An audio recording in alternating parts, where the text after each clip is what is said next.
Hey guys, today we're gonna pick this GEGE AP3000. As you can hopefully see, it works perfectly. You might have noticed that the key has some security features. I will explain them in detail later on, but for now let's start with the picking. And from picking it, I can tell you that it's probably full of serrated pins. GEGE is also known for often using serrated pins. I think I've just set the first pin. Got a click out of him, and it doesn't seem to give any more clicks. 2 is springy.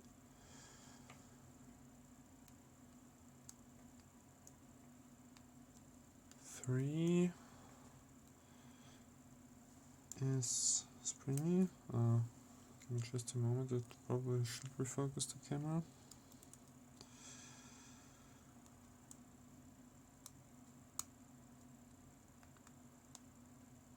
Four is binding, and I got something like a click out of him. 5. Don't get anything from 5. Okay, let's recheck everything. Okay, I think I just set 2. I'm on 3 now.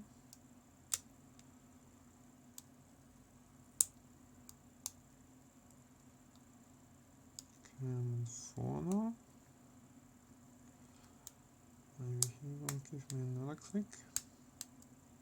All the clicks.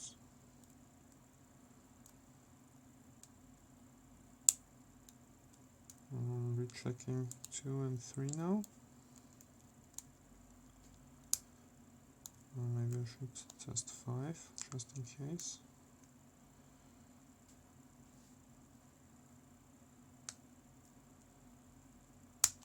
Okay, I think I just set 5, it wasn't set at all.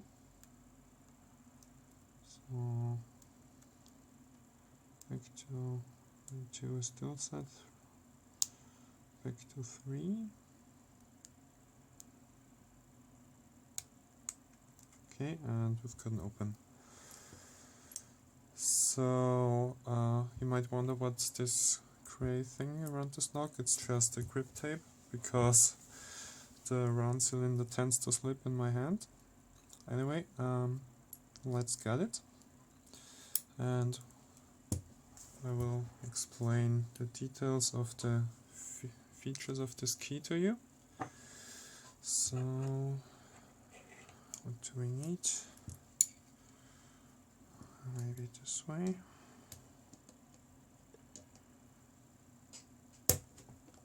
Okay. Yeah, that worked perfectly. We will need a pinning tray. Oh, sorry, Celestia. Cadence. And I also prepared the follower, because this time we need this gap so it will fit in completely. So what's a good position? We now have to use the key because I locked it up previously.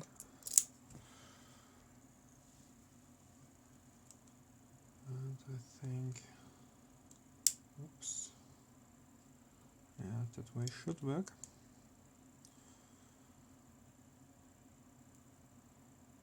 So, careful now.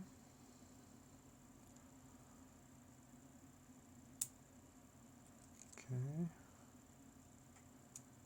We just cut him out. Okay. Now, let's just remove the key pins.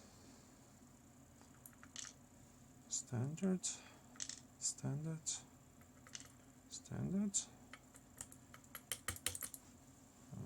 Come on. Okay, standard. These two are just for drill protection. They go left and right to pin 1. Okay, now for the interesting part. So if we turn the square around, we can see, whoops, let me just refocus my camera. We can see this small metal ball. Maybe I should use my pick to point it out. This small metal ball, which could be also used in ball bearings. And there's also behind this small metal plate something like a turnstile, a small turnstile. You can see it actually rotates, it moves freely. We could also remove it, but I just want to show you how the key actually works. So the key has these 4 holes, and if you put the key inside, you will, hopefully, see that this turnstile perfectly aligns with the holes in the key, and you can push the key inside and it will not be blocked by the turnstile. If the key hadn't had these holes, it couldn't go inside. So this is just for key control, and this is also the reason why we didn't have to pick it in the first place.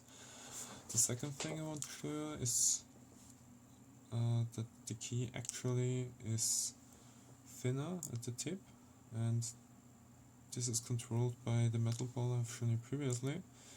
So a key that is thicker wouldn't fit in there.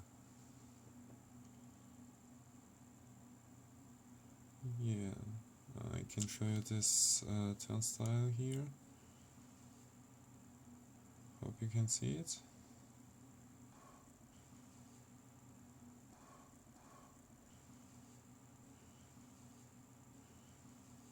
Let's continue with the drivers.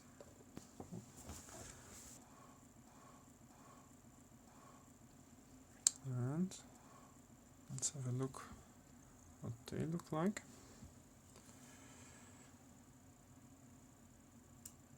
First one is a very short serrated.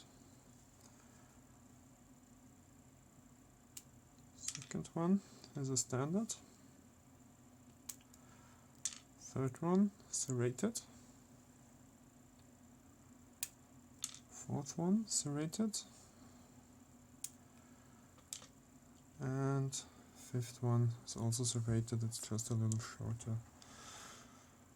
So here I've got the pins.